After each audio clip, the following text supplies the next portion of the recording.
morning, good afternoon and good evening everybody, and welcome to a brand new show on this channel called the MMA Daily Show.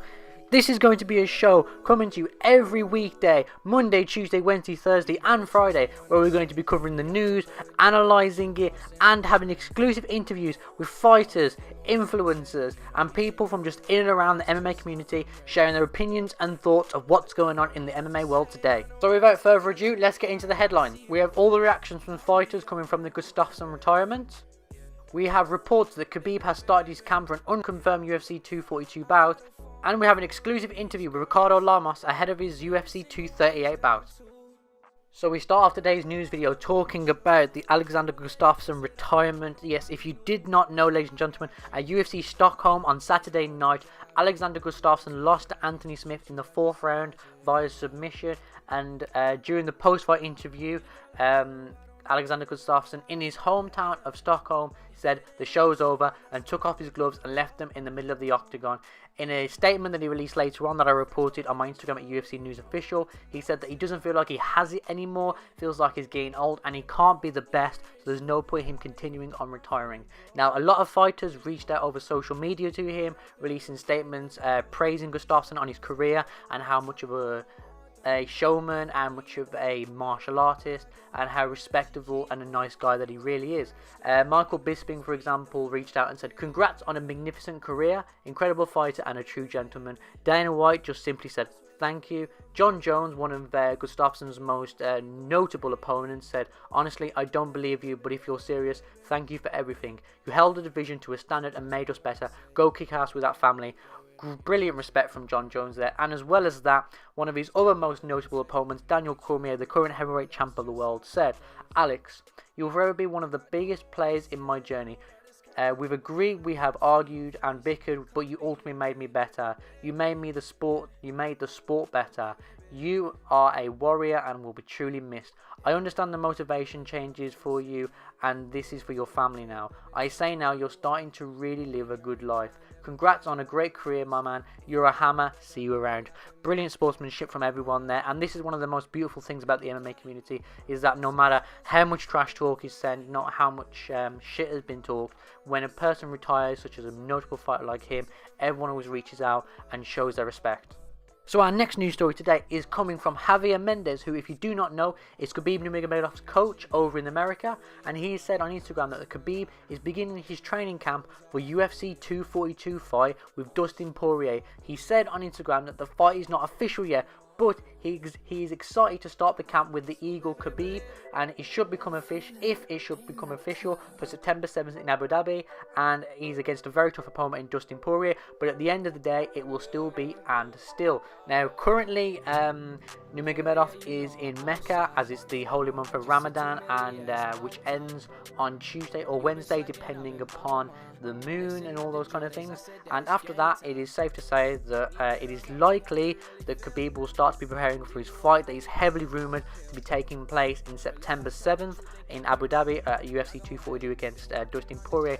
I don't know why it has not been announced yet, because it's very heavily rumoured that it will be announced for that card, as that is what makes the most sense, time frame wise, audience wise, and it seems to be the fight that everyone kind of knows about. It's the worst kept secret in MMA to this day at the moment.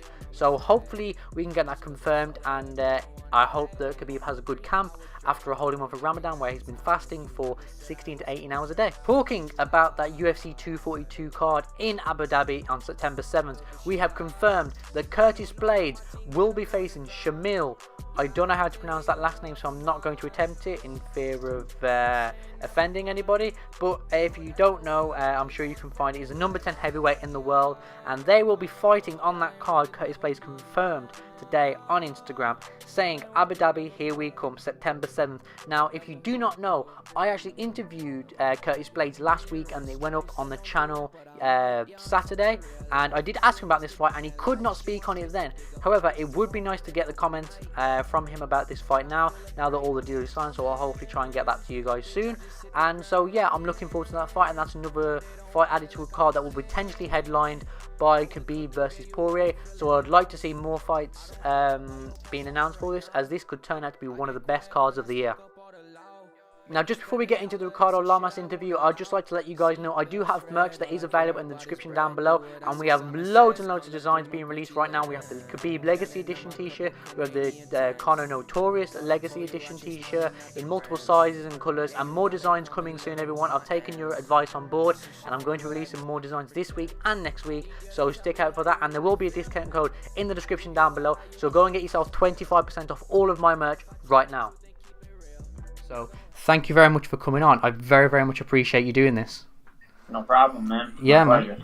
And yeah, just to get going, how are things going for you right at the moment now? Like, obviously, you've got a big fight coming up, and you've just had a brilliant fight as well. So how are things going for you right now in terms of your camp and your training? It's going great. You know, camp is winding down. I'm going to be coming into my last week here. I'm out in Miami, Florida. Normally, I live in Illinois, but I come down to Miami for a month before every fight just to kind of get really focused, sharpen up on everything, and finish camp out. So I have about 6 days left here, and then I'm going to go back home and get ready for the fight. Brilliant, yeah. I mean, I was just having a quick look through your resume, and I mean, you've been a well-established name in the UFC featherweight division for a long, long time now. I think you made your UFC debut in 2011, I think it was. So obviously you've been a very well-established name in that division for years now. So I was just wondering if you could give me your thoughts on how the division has changed over your time in the UFC and how you've seen people guys come up and fall down. Yeah, you know, there's always new talent coming into the UFC, a lot of tough guys coming in, especially now at the era of this sport. You know, you're starting to see guys who've been training MMA since they were kids now, and now they're getting into the UFC. So the sport is really evolving in that capacity, and just the level of talent is rising, you know, year by year. Yeah, man, it's especially with more people train MMA, like you've said, that the level of talent and the bar that's been set now is rising so highly. And of course, that's been showcased to you in your last fight against Darren Elkins. And I mean, I watched that fight back a couple of weeks ago, and you put on an absolute clinic in that fight. I mean, the one thing I remember is his face just being all bloodied up at the end of that fight. Just as an idea, how important do you think that fight was for you in particular to get that win, seeing how Elkins is such a big name nowadays, especially online? It was huge, especially it was the first time in my career where I was coming off of back-to-back losses. So coming off of one loss is tough. Coming off of two in a row is even worse.